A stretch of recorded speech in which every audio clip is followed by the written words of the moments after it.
Let's look at the first one. The initial first response to blood vessel damage in a healthy individual is platelet activation, thrombin activation, fibrinogen activation. What do you think? Platelet activation, right? So you expose certain cellular factors, collagen and other things, and you'll get platelets interacting. And then when platelets interact with those proteins, that causes them to activate. And you learned quite a bit about the eicosanoid pathway. What is one thing that platelets release? Yeah, thromboxane. And what does that do? Lead to platelet activation, leading to platelet aggregation. So you have some tissue damage, you have a tear in a blood vessel, and what do those activated platelets do a lot of things. But how do they try to form a temporary closure? What do you call that? It's a plug. Yeah, it's a platelet plug. So that... you said the thromboxane activates the platelets? Well, Other way around. activated platelets produce thromboxane, okay? But this is, and the book doesn't really go into it much, but it's another part of the self-reinforcing pathway. Yeah, because here it shows like Right. thromboxane leading eventually to vasoconstriction. Yes, it does. Okay. Yes, it does. It most certainly does, because thromboxane leads to vasoconstriction, and those adjacent areas, there's prostacyclin that is leaving them open. So you don't want to have, it's so many different steps. So, but the first thing is activating those platelets. And activating thrombin, that's really kind of a downstream thing, isn't it? Thrombin comes from what? Prothrombin. What does thrombin do? It feeds back and activates a lot of things, but what is thrombin's role? Stabilizes the fibrin Well, how do you get fibrin?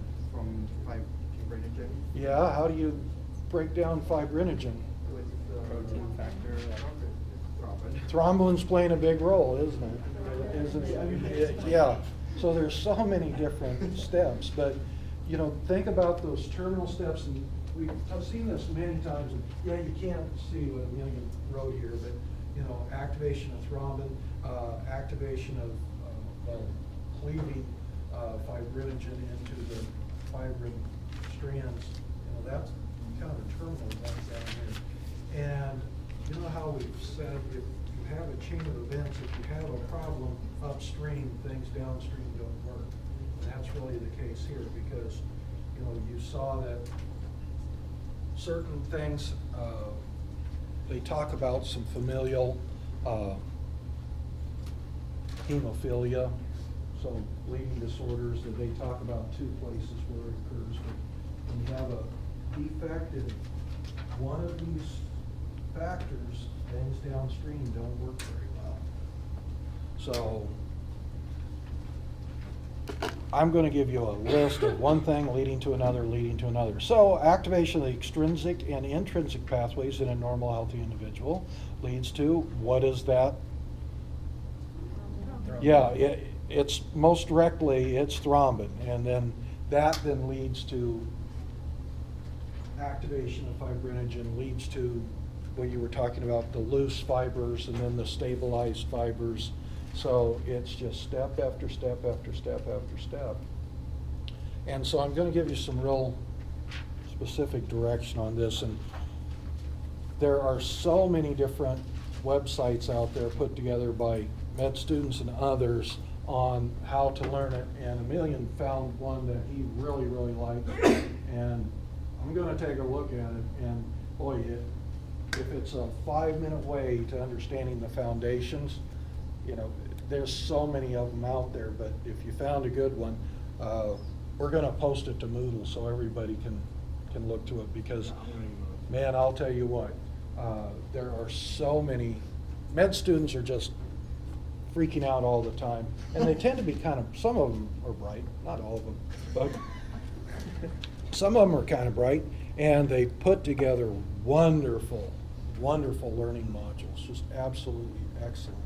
Some of the best ones I've ever seen were student-generated for learning modules. So the hemostasis system is not that important to know, quite simple and easily and quickly learned, or extremely important to know, complex, and it'll take a little bit of time to learn well. Yeah, you're going to spend really all of 2 years learning about it, and it's really, boy, it's homeostasis in a nutshell. You want clotting to work appropriately, but you don't want to be too much or too little. You want it just right. And so you saw that the last part of those pages talked about lytic drugs that will go in and function as clot busters. And you know, my son still has his grandfather because clot busting drug worked well. So I have great respect for this cascade, and you know, it scares the heck out of me. I take 80 milligrams of aspirin a day because of it. Can't think about what does that do, and why 80 milligrams? But this is really one of those things where too much is bad, too little is bad. You want the amount of activation of these pathways just right. So we're just going to, you'll see from the objectives, I'm going to hold you to a limited amount of information for this course, but you're going to build on it and build on it when you get in your clinical rotations. You're just going to be thinking about this a lot. Yeah, somebody's having myocardial infarction, you're going to be thinking about it. You're going to be working in an emergency room and somebody is bleeding, you're going to think about it a lot. So it pops up over and over and over again. So the coagulation system and what's called the kinin system, which we are not even going to talk about, they just come back. And then also the postmortem metabolism, they just come back over and over and over and over again. So we were just getting to work to talk about the work you have to do to breathe. It takes some effort to get air in and out of your lungs. And in a normal, healthy person, that doesn't take much work. It doesn't take much oxygen. It doesn't take much of your cardiac output. But as pulmonary disease worsens in an individual, it may require more and more work to get air in and sometimes out of the lung, right? So there's two primary things one has to overcome to get air in and out of the lung. One is elastic recoil, and the other is resistance to air flowing through the airways. Okay? Now, before we get to those, I need to talk a little bit about pulmonary compliance. Pulmonary compliance. You remember from the vascular system that compliance is a change in volume for a given change in pressure. So, I literally had to fight this away from my dog this morning. Luckily, it's still intact. He thought, well, that last bun is mine. No, Bart, it's not. So, imagine I'm relaxed. What's the amount of air in my lung when you're just relaxed? Called? FRC, functional residual capacity, okay? But I can take a deep breath all the way up to, what is this all the way up here? Total lung capacity, right? Okay, so I'm going to make a maximum inspiratory effort going from FRC to TLC, and then I'm just going to relax and let the elastic recoil, remember, expiration is normal expiration, is passive. The elastic recoil of the alveoli, they just snap down, that pressurizes the gas, and the air comes out. So I'm just going to take a deep breath up to TLC and just with no no increase in pressure, just let it come out. So I didn't try to blow hard or anything. Okay, so that's my control. That's my control. That much gas. So that was a certain pressure, and that's the volume we got there. Same thing.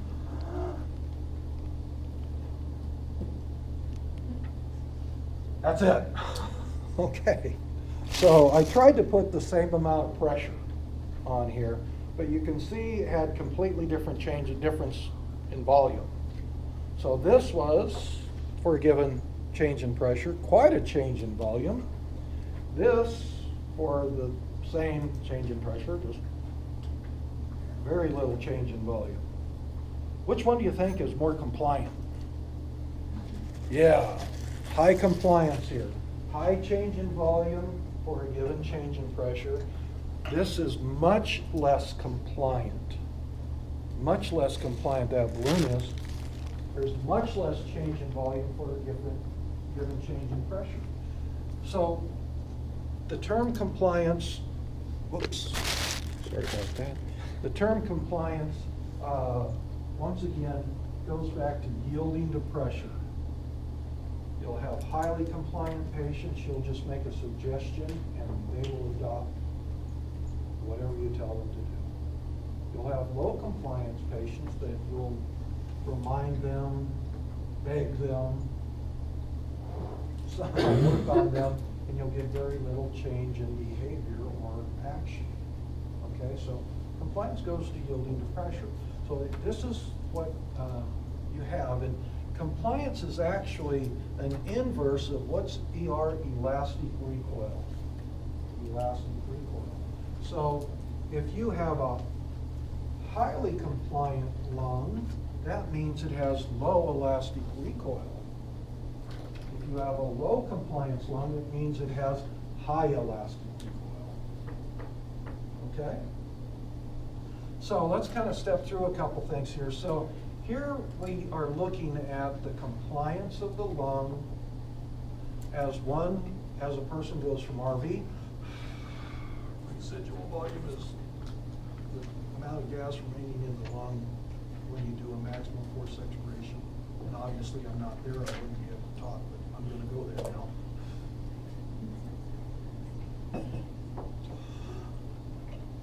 I just went all the way up to total lung capacity. So, what's this transpulmonary pressure? You don't really need to worry too much about it, but what it really is, you can think of this as intrapleural pressure. It's really the difference between intrapleural pressure and the pressure in your upper airway. So just kind of think this is essentially making your intrapleural pressure more and more negative. Remember, when you make your intrapleural pressure more and more negative, it allows your lung to expand outward and air to flow in.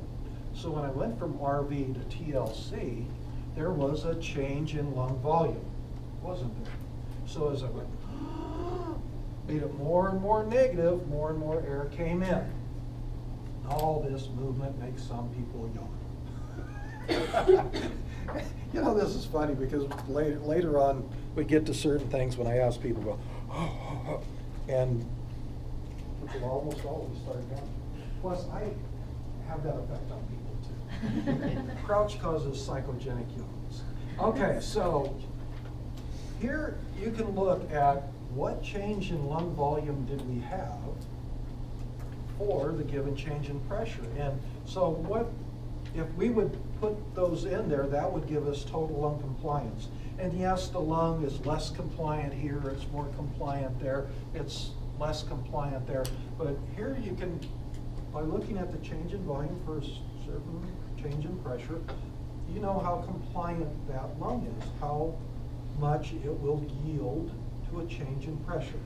Now, what if we had a lung that we subjected it to the same change in pressure, but it only filled that much? So, same pressure as what we saw before, but a lower volume. That would mean that is that would have lower pulmonary compliance. And that's what some people have. they have lungs that really won't yield very readily to pressure. We're going to talk about why that is. So that would be an example of low pulmonary compliance. And I did throw in here that sometimes you'll hear about pulmonary stiffness, and compliance is inversely associated with stiffness. A stiff lung is a low compliance lung. A stiff lung has high elastic recoil. It wants to snap back. Okay, now let's look at just the opposite. Here, somebody makes just a small inspiratory effort, and there's a huge increase in lung volume. Well, this goes back to like hemostasis. You don't want too much, you don't want too little. You want it to be just right if you can. You want it to be normal. Because if you have a low compliance lung, this person works to bring air into their lung. And then they can passively exhale like a world's champ. This person, the air goes in very, very easily. Very little change in pressure. You get a huge change in volume. How much elastic recoil does this lung have? High or low? Exceedingly low elastic recoil. What does elastic recoil allow? Passive expiration. Passive expiration. So, yes, I know you normally don't blow air in. I used to, man, I had a nice syringe that I would make a negative pressure and the balloon would expand, but my balloon gave out the other day when I looked at it, so I didn't make it. But there's elastic recoil there, so all you have to do is just relax, and the elastic recoil causes those alveoli to decrease in volume. That pressurizes the gas and the air goes out. So difficult to inflate the lung, difficult inspiration. This is difficult. And this person, it's not as easy for their air to go out as it is for a normal healthy person. So pulmonary compliance, you have to think about that all the time. So sometimes you'll hear about the pulmonary compliance curve is shifted right and downward. Well, that means lower compliance. You might hear about pulmonary compliance curve shifted left and upward.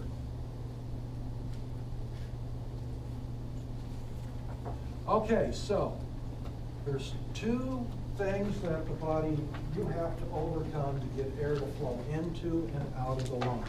The two, well, there's more than actually two, okay? But the primary determinants, ones we're going to look at is elastic recoil, the work you have to do to overcome elastic recoil. So elastic recoil, the tendency of that lung wanting to snap back to a smaller size. And then we'll also take a look at the work you have to do for a fluid to flow through a tube, and air is a fluid. So there's work that has to be done to get air to flow through your tracheobronchial tree to get down to the alveoli where gases change occurs. So let's first look at elastic recoil. There's two different components that we're going to talk about. The connective tissue component, that is some of the contribution to elastic recoil. And surface tension, that contributes to elastic recoil. So let's first look at connective tissue. So what the heck have I drawn here? So this is the way I simplistically draw a normal lung, a fibrotic lung, and in the lower airways and in the alveoli, you have this inappropriate elaboration of scar-like tissue. So there's this increase in connective tissue. And over here is what you might see with emphysema at your terminal sacs. You have this breakdown of these, what are called the septal walls, and these right here are the septa, or these invaginations, and they break down in emphysema. So what's this on the left? Well, imagine if we just sliced right through here, and then we looked down. We sliced right through here, and we look down. Well, here is the airway. Here's the airway right here. And we have these alveoli that are tacked to the airway. You can't see, but there's little holes that allow gases to go from the airway into these alveoli. So when one takes, this is what the size of those alveoli if you're at residual volume, but if you take a deep breath, much like this balloon, when it inflates, there's elastic recoil potential in these walls. Those walls want to snap back down. Well, when you inflate a lung, there's now elastic recoil potential, and those cell walls want to snap back to their original size. Okay? So this is what you'll see in a normal lung. This is what you'll see in a normal lung. But what if you have fibrosis? With fibrosis, there's this inappropriate increase in connective tissue. So with fibrosis, it would look, you know, the way I diagram it is these walls are thicker. There's this inappropriate elaboration of scar-like tissue in the small airways and in the alveolar walls. So not surprising, you know, there's this increase in connective tissue. Does that make sense to you? If the wall's thicker, there's more connective tissue, there'd be increased elastic recoil. And boy, I used to have thin wall balloons and thick wall balloons. I don't have any anymore. I need to get some, but a thin wall balloon, very easy to blow up. Thicker ones, this is a medium one. Very hard to blow up, and quite different elastic recoil. If you take a thin wall balloon and stretch it certain distance, it just boom. This one, you stretch it, 1 foot, and pretty good elastic recoil. With a thin wall one, it doesn't go nearly as far. If you do a very thick one, you're hitting a wall over there, okay, with the same amount of stretch. So with fibrosis, there's a lot of different causes of fibrosis. Many. There's pulmonary interstitial fibrosis. There's sarcoidosis. There's asbestosis. One of my favorite terms, ultramicroscopic silicoconiosis. That, in some dictionaries, that's one word. And so that is where it's one word. That's one of the longest medical words that I knew ever could find. I used to teach medical terminology to court reporters and medical secretaries at a business school when I was in grad school. Kind of did it for fun and money.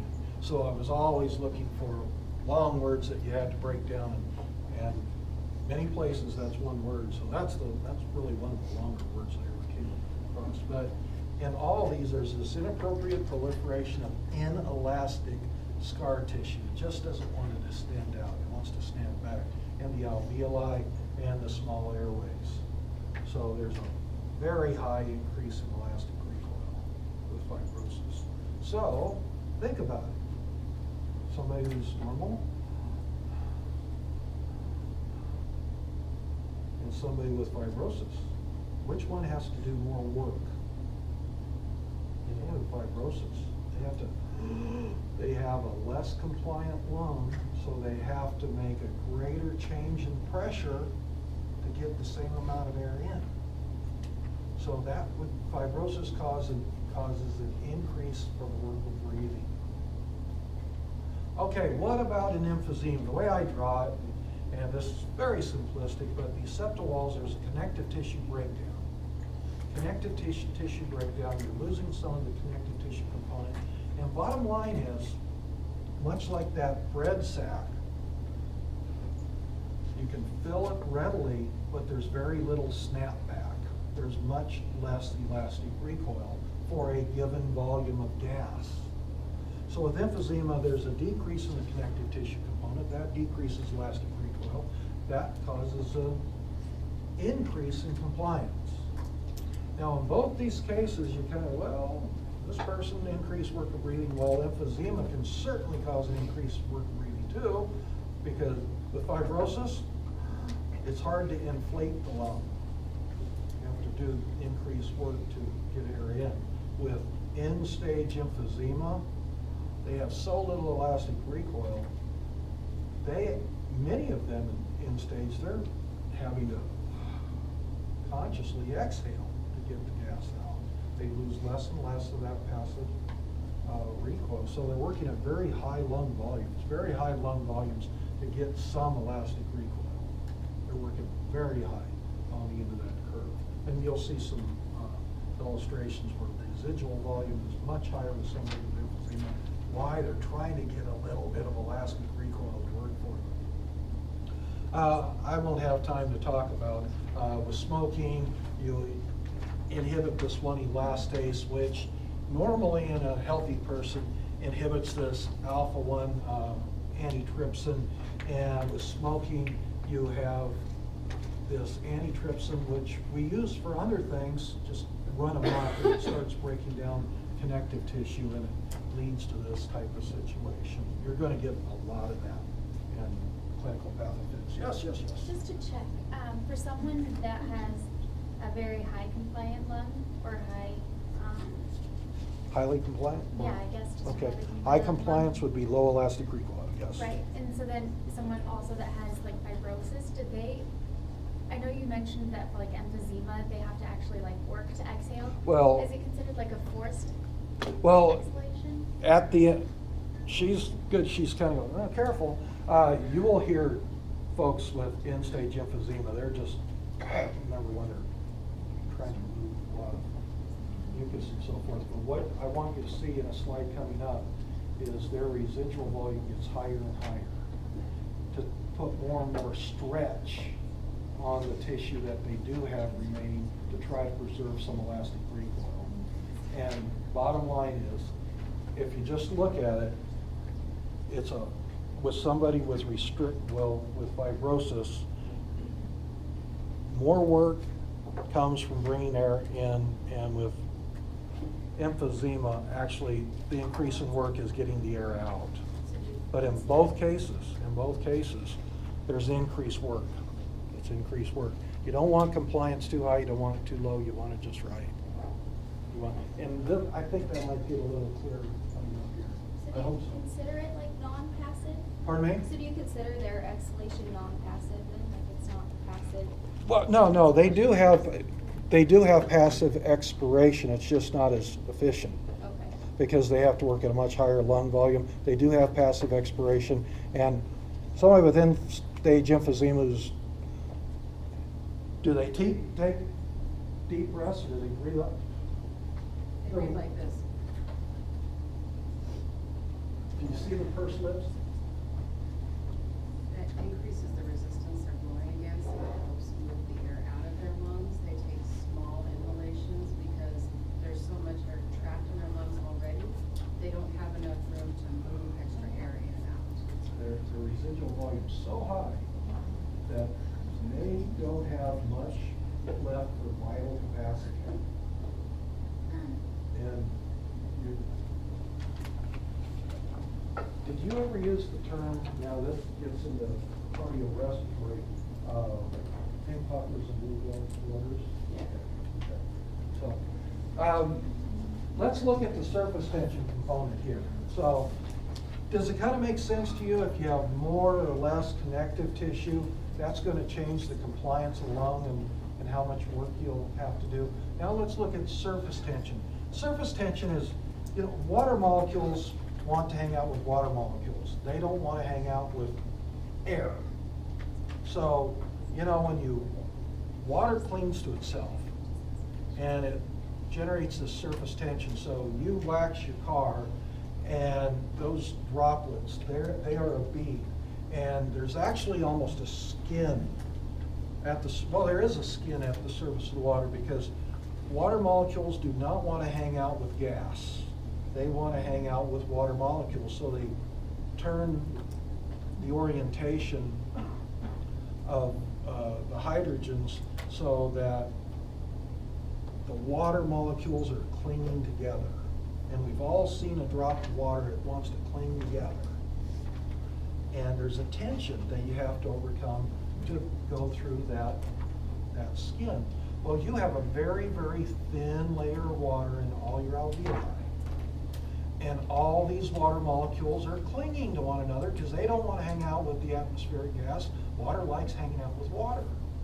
So you have a very thin layer of water in your alveoli. So every time you make an inspiratory effort, you have to break those water-water bonds to allow your alveoli to expand. Okay? It's just that simple. When your alveoli expand, you have to break these water-water bonds to allow your alveoli to go outward. Okay, so you must first overcome surface tension before the alveoli can expand. So you got connective tissue that you have to overcome to expand your alveoli. You have surface tension you have to overcome to expand your alveoli. So I'm just going to ask you, well, alveoli are lined with this thin film of water. Water-water action, surface tension must be broken for alveolar expansion to occur. Surface tension is one of the two major components of elastic recoil. Connective tissue is the other, surface tension is the second. So I'm just going to ask you a question here, in case any of you have had a physiology course where you went into this. Of the two major components for elastic recoil, connective tissue and surface tension, which component do you think exerts a greater impact on elastic recoil? So who votes for A? Okay. Who votes for B? How many of you gutless weasels didn't raise your hand? Gee whiz. It turns out, in a normal, healthy person, about 80% of the elastic recoil potential is due to surface tension. That just blows you away. I wish we had time to look at how that was discovered back in, starting in the 50s and 1960s. The definitive experiments were done and published in the early 1960s, a seminal paper in 1965, where this became very, very important, and understanding this saves tens of thousands of babies every year and many, many adults. We'll just touch a little bit on that. So, inner lungs, to help mitigate, to keep reasonable these water-water interactions that lead to surface tension, our alveolar type 2 cells produce a complex molecule called pulmonary surfactant. Pulmonary surfactant is a phospholipid protein mix of compound. And what does it do? It's released from alveolar type 2 cells. It gets into this thin water layer, and it decreases surface tension. Even though it's decreased, it's still a major impact on elastic recoil. So pulmonary surfactant decreases surface tension, therefore it decreases elastic recoil. Pulmonary surfactant decreases the work of breathing. Having it. So it's made by alveolar type 2 cells. It's this wonderfully complex phospholipid protein mixture. What these numbers are, it really doesn't start being produced until the 4th month of fetal development, but between months 4 and 7, although this pulmonary surfactant is starting to be produced, it's not yet functional. All the components aren't mixed together well yet. It's not until starting about the 7th month of fetal development that it's starting to get its act together, and it's starting to exert some function, and then more and more is developed, is produced as active surfactant up until the 40-week term of pregnancy. So, kiddos that are born earlier, the more premature a kid is, the less active pulmonary surfactant they have. So preemies can really be at a severe disadvantage. And you see a kid who has a problem with this that needs some pulmonary surfactant, they're just panting right along. They had a nephew that happened. Yeah. So again, for like this, I know you noted on it earlier, but is there just the right happy medium of the amount of water that, or the amount of surface tension you want? Yeah, you want, exactly. You want some surface tension because it gives you elastic recoil so we can exhale passively. And since surface tension is a very major component of elastic recoil, if you didn't have it, we wouldn't have good elastic recoil. So it is important. Now, myself, I don't know of any pathologies associated with too much pulmonary surfactant. The problem is if you don't have enough. And that'll happen with preemies, and it'll also happen in adults, leading to something called adult respiratory syndrome. So giving pulmonary surfactant to premature infants is standard of care. For years and years, it was isolated out of cow lungs and pig lungs, and bovine became much more popular. Now there's artificial surfactant. So in this country, there's more than 400,000 premature births, and so that's being born before 37 weeks of fetal development. And of those 400,000, more than 20,000 will have IRDS, infant respiratory distress syndrome, and that is a huge contributor to infant mortality. And the statistics are that surfactant treatment cuts mortality in half, at least in half. So this can be administered to a child, and it will ease their liquid breathing. They've got a lot of other things going on. They don't need to be doing all their work just to breathe. So some disease considerations. Let's look at changes in this pulmonary compliance group. So what kind of things can happen to cause this decrease in pulmonary compliance? A decrease in pulmonary compliance, generically called restrictive lung disease. Restrictive lung disease. So there's, with a decrease in pulmonary compliance, there is a restriction of lung inflation. It's hard to inflate the lung. And now, as you know, there's two components to elastic recoil that you have to overcome to inflate the lung. And so there are diseases that will cause restrictive lung disease, the fibrosis, asbestosis, all those diseases where you have this increased inappropriate elaboration of connective tissue, that can lead to restrictive lung disease. But what if you have a lack of pulmonary surfactant? That can cause a transient restrictive lung disease, a problem with lung inflation. So restrictive lung inflation, there's a deficiency in being able to inflate the lungs. So IRDS is that infant respiratory distress syndrome. ARDS, a lot of people don't care much about that. And this is a major cause of mortality in hospitalized patients. This is adult respiratory distress syndrome. So in you and I, as we sit here, we are producing surfactant and we're degrading surfactant. It's a complicated molecule. It has to be put together just right. When the mix goes a little bit out, it's degraded. So we're constantly producing it, we're constantly degrading it to have a certain amount of active pulmonary surfactant.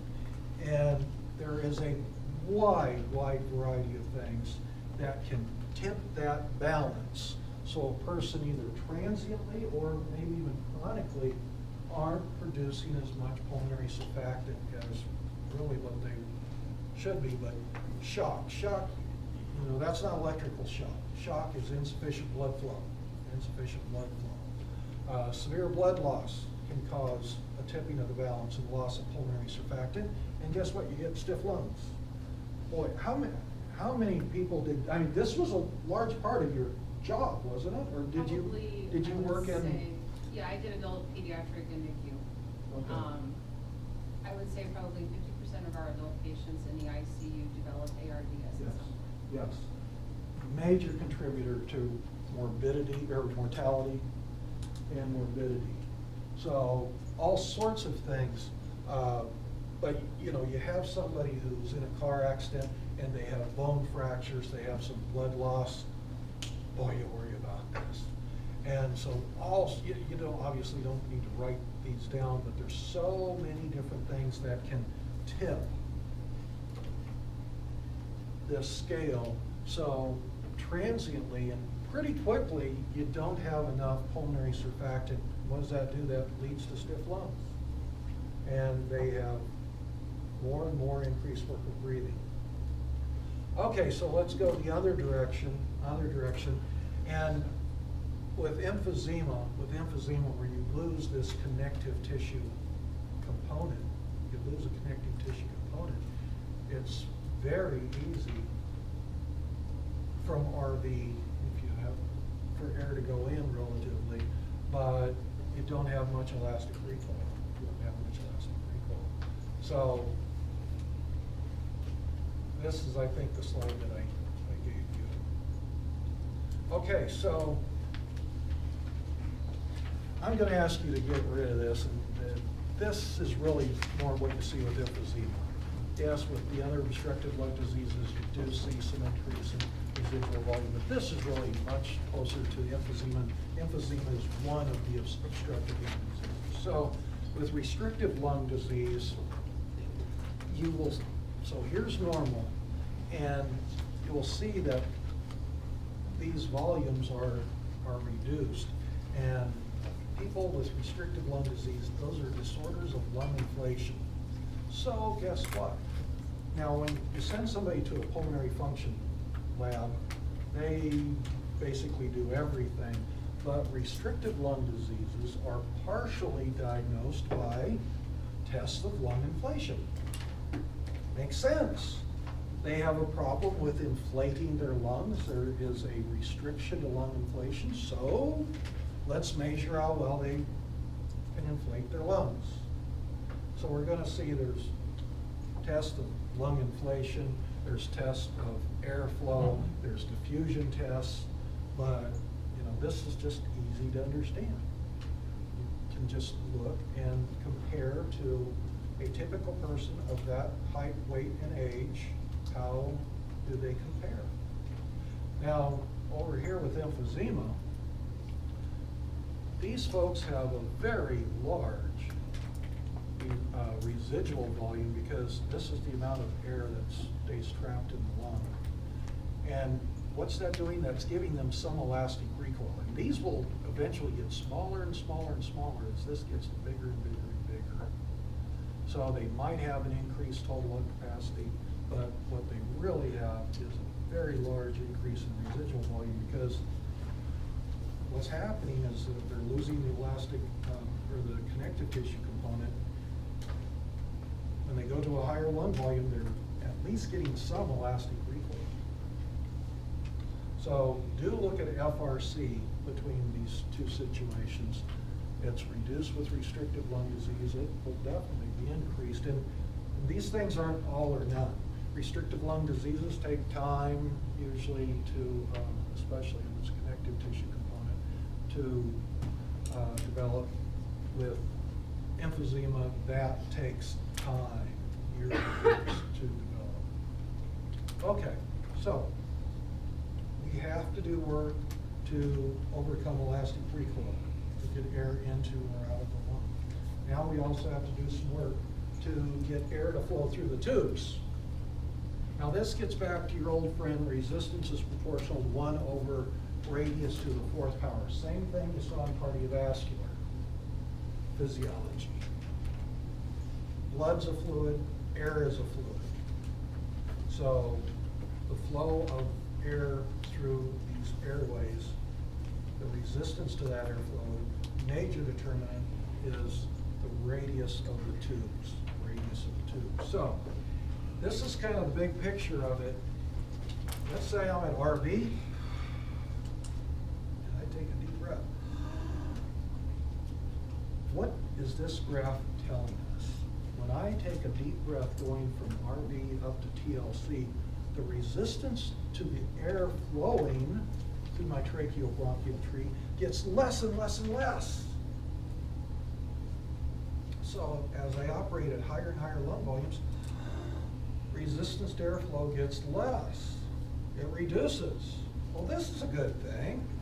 You know, because if you're exercising and you're taking deeper breaths, well, you want it harder for the air to come in or easier? Well, you'd want it easier, and that's what happens. It's built into the system. Once again, it's built right. Now, why is this? So here's our airway right here, and here's these alveoli that are tacked around that airway. This is what it's like at RV. When you take a deep breath, what happens? This is called radial traction. So when you take a deep breath and those alveoli expand outward, these septal walls that are tacked to the airway, they're pulling outward as those alveoli are expanding. They're pulling the airway open. The radius of the airway increases. So radial traction, radial means pulling outward. Well, radial means outward, traction means pulling. So we're pulling outwards. That's what radial traction is. Radial traction by the septal walls of those alveoli pull the airway open.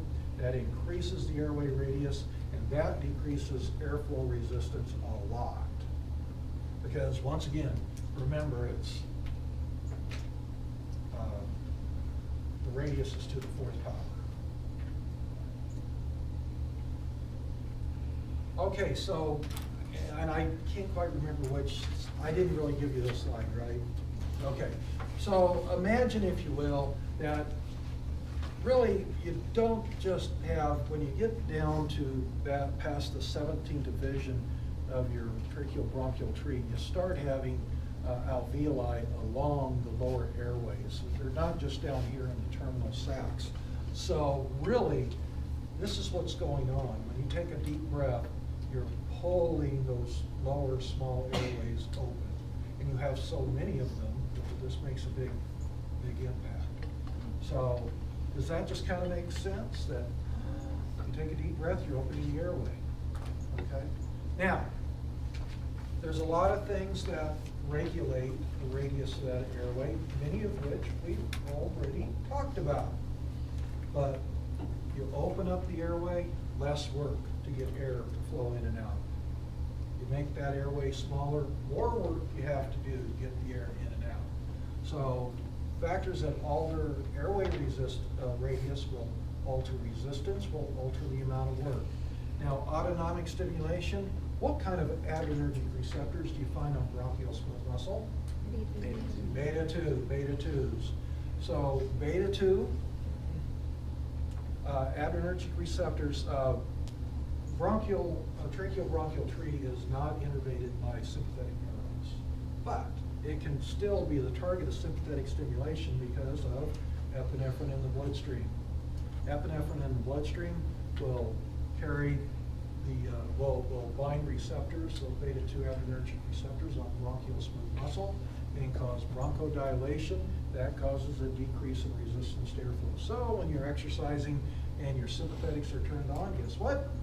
It's easier for air to go in and out, just what you'd want. Parasympathetic stimulation, I haven't really told you about the different types of muscarinic receptors, but there is one type of muscarinic receptor, and you have it on your airway, that, what does it do? It causes an increase of the IP3 calcium, second messenger system. So not very hard to understand that parasympathetic stimulation can lead to bronchoconstriction because you need that calcium for smooth muscle contraction. Now there's a number of irritant receptors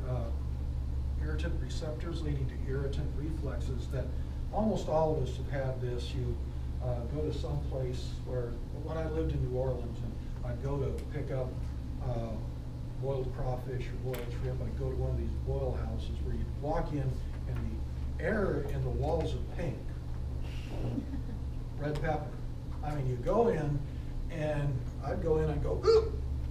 And that guy looked, you a rookie. And then I try to talk, oh, you're a Yankee. Okay, now anyway. You know the difference between a Yankee and a damn Yankee when you're in the South? A Yankee goes home.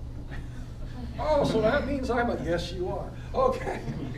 So I would go into these places, your eyes are burning, and it's like, and I'd have this reflex bronchoconstriction, and it's like, 10 pounds crawfish while they're laughing, you know, and then I'd leave, and I'm crying outside, and then they're waving, we got it for you. and then they take real slow to count the change. I love them. Anyway, but there's a wide variety of irritants, and almost all of us have had this happen. You inhale something and it's not even a conscious action, but you go, and you just stop the inspiratory effort. You have that very powerful bronchoconstriction. Allergic reactions. Histamine will cause bronchoconstriction, so there, a lot of us are allergic to it. The only thing that I'm allergic to for inhalation is dust mites. I just shut down like that. And but some people are very allergic to so many different things and lead to bronchoconstriction. So bronchoconstriction definitely decreases the radius and increases the workload. So this kind of takes us to, we've been talking about restrictive lung diseases. Now let's look at the general obstructive lung diseases. And I'm really giving you absolutely the basics here, the framework to give you a foundation. So this is the way I draw asthma. This is the way I draw chronic bronchitis. This is the way I draw emphysema, just to try to help you begin to understand what's going on. So asthma, we've already talked about asthma, but here you have these hypersensitive airways, the smooth muscle in the airways, just hypersensitive, just ready to contract. Why? Because of underlying inflammation. So in asthma, what I'm trying to show with these red lines is there's inflammation going on, and they're just ready. If you pull the trigger very quickly, you get bronchoconstriction. What have you just done? You've decreased the radius of the airway. You've increased the resistance for airflow dramatically. And it's tough to get air in. It's tough to get air out. And you know, when I was growing up, I had a neighbor kid who had asthma, so I thought asthma was just a, you know, kind of an irritation to me. And then when I was in my master's program up in Omaha at medical school, there were a bunch of med students that I worked with, and I show up Monday morning for biochemistry class, and so it was like 7:45. I go slipping into the chair, and four of the guys I sit with, they're just sitting as somber as all get out. It's like, oh my gosh, something wrong? What? Mike died yesterday. What? And they had been studying in the library, and they went out, and they were taking a break, and back in the day, we used to throw frisbee to just, okay, let's just do that for fun. And this literally, he was an asthmatic, but it was fairly well controlled. He had an asthmatic attack within 50 yards of the front door of the emergency room at the medical center. And he was clamped down so tight, he couldn't ventilate him, and he died. And so it was like, wow, asthma's for real. And so, you know, since that time, just learned about so many asthma tragedies, and one that I just never forget is when I was at the University of Michigan. I was working in the pathology department, and the guy who was training me, he was one of the NIH's 10 pediatric acute care fellows in the country. He was the elite of the elite for pediatric acute care, and so he comes into the lab, and Tom, what's wrong? He said, oh man, I just lost her. What happened? It was a 14-year-old girl. She had an asthmatic attack, clamped down. And so this guy was a small college All-American football player, strong man, and he could not bag her. He could not ventilate her because she clamped down so much. So if you can't get enough of the bronchodilating drug to the airways soon enough, bad things happen. So hypersensitive airways that are just ready to trigger a bronchoconstriction. So you have worked through the there's some things here that you already know. Hope you'll write these down. In the eicosanoid pathway, you know, early on, if you give glucocorticoids, you reduce the production of all of the eicosanoids. So some asthmatics are given glucocorticoids. These have a lot of systemic effects, and they're not prescribed long-term unless they absolutely have to be. Much of the inflammation is driven by leukotrienes. So there are specific leukotriene drugs that one can give to help reduce that chronic inflammation. Theophylline. Remember back that adenylate cyclase cyclic AMP tutorial? How does cyclic AMP get broken down? It gets broken down by phosphodiesterase. Well, caffeine, theophylline, and theobromine, all of those inhibit phosphodiesterase. So theophylline can be given, and what does that do? It inhibits phosphodiesterase. What does that do? It allows cyclic AMP to stick around, and that cyclic AMP causes the phosphorylation of myosin light chain kinase in the bronchial smooth muscle. That leads to bronchial relaxation. And then beta-2 sympathetic agonist.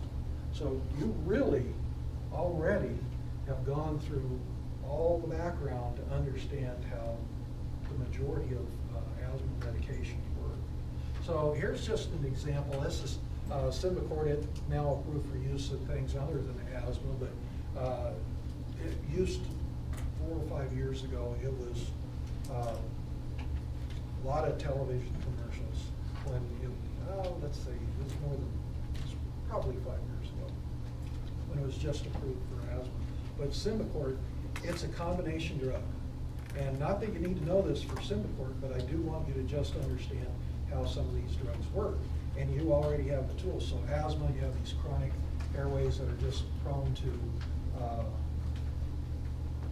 vasoconstriction. So you want to decrease, Symbicort decreases inflammation, and it also causes dilation. How does it do that? One of the drugs is a glucocorticoid receptor agonist. So it decreases the production of all the eicosanoids, including the leukotrienes. And so what does that do? It decreases inflammation. So they're less prone to bronchoconstrict. And at the same time, it has a beta adrenergic agonist, a long-acting beta agonist, and that causes bronchodilation. So you already have the tools to understand a whole bunch of medications. And here's that smooth muscle contraction diagram that you learned. So if you activate the beta-2 adrenergic receptor, it's going to lead to the phosphorylation of myosin light chain kinase, which will not recognize calcium calmodulin, and therefore you don't have contraction of the bronchial smooth muscle. Okay, how about COPD, chronic obstructive pulmonary diseases, COPD. Well, 2 of these, so all of these are obstructive lung diseases, but there's chronic obstructive pulmonary diseases, and the 2 I'm going to talk about is chronic bronchitis and emphysema. With chronic bronchitis, what do chronic people with chronic bronchitis always have? A productive cough, hacking up mucus. So the simplest way, and this is very simple, but the simplest way of thinking of one of the problems with increased work for airflow and somebody with chronic bronchitis is you have this increased production of mucus. It's in these lower airways, and what does that increased layering of mucus do? It's decreasing the effective radius of the airway. So somebody with chronic bronchitis, do they have an increased resistance to airflow? Yes, they do. Do they have to do more work for breathing? Yes, they do. So mucus in airways causes resistance to airflow. Emphysema, already talked about it. The breakdown of those septal laws makes for much less radial traction, keeping those airways open. Those airways can collapse. Those airways can collapse. And as less radial traction, more airway collapse, more resistance to airflow can happen with those folks. Now so I mentioned that with restrictive lung diseases, they are partially diagnosed with, with restrictive lung diseases, there's a deficiency of lung inflation. So lung inflation tests are partially diagnostic for that problem. Obstructive lung diseases, what do they all have in common? There's an obstruction to airflow. There's an obstruction to airflow at some point. Some with asthmatics, it's hard to get, with asthmatics and chronic bronchitis, it's hard to get air in and hard to get air out. With emphysema, well, air can come in, but it's hard to get air out. So if you have obstructive lung disease, you have a disorder of airflow, guess what? You can use airflow tests to partially diagnose those problems.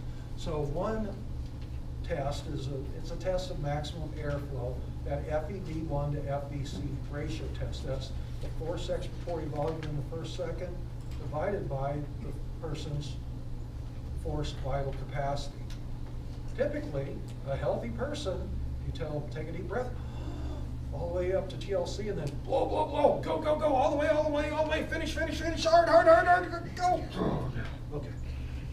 I don't know how respiratory techs do it, because Sandy was my favorite that I worked with, and she was doing a drug study, and they were bringing in a new subject every 15 minutes, and I saw her do that for 8 hours.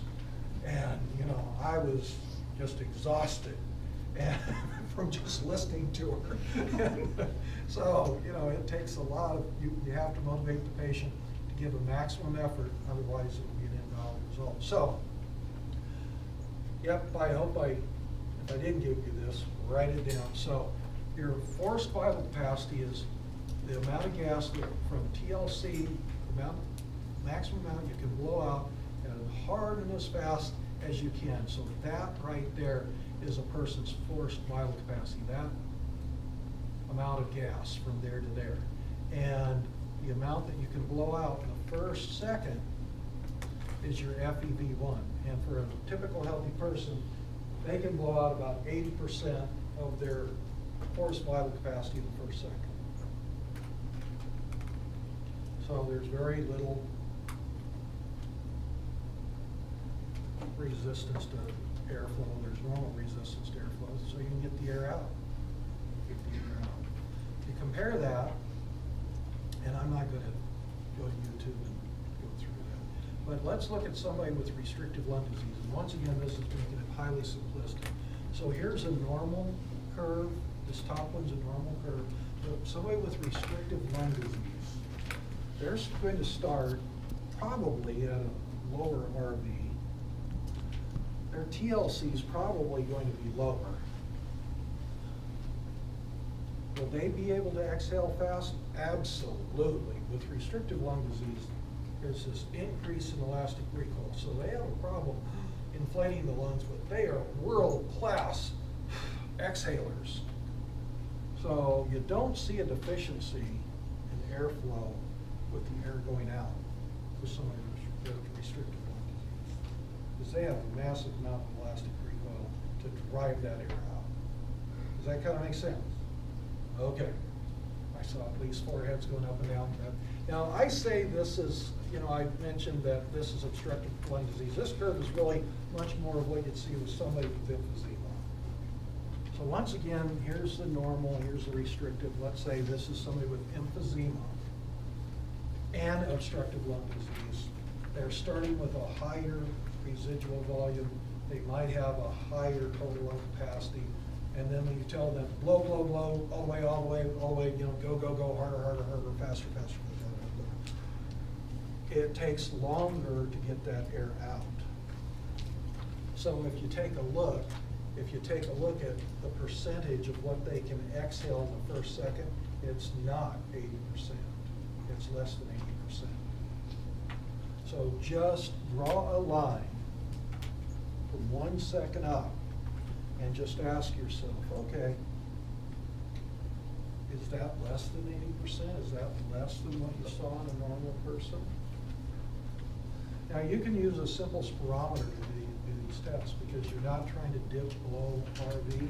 So a simple spirometer, that's measuring volume of gas and the rate of the gas movement. You can do that very easily, very quickly with a simple spirometer. Now, let's kind of look at what you might see with asthma.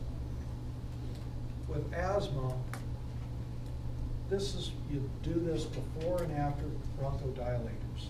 So you do a forced vital capacity test before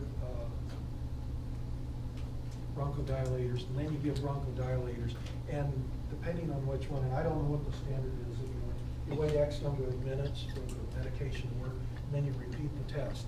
If there is a significant, and there are these ranges, if there's a significant improvement, well, that's one of the diagnostic indicators for asthma. One of the diagnostic indicators. Improvement following bronchodilators. If this is a person with emphysema, bronchodilators, that will help. They have a different deficiency. So obstructive lung disorders, the basic problem is it's an airflow deficiency, so you use airflow tests. You have this in different places. So with restrictive lung diseases, the problem is a restriction of lung inflation. So you use lung inflation tests. You look at volumes and capacities. And that's just a part of what they do in our pulmonary function lab. I do want you, a lot of this you'll be able to work through now. When you get to diffusion capacity, that's something coming up later.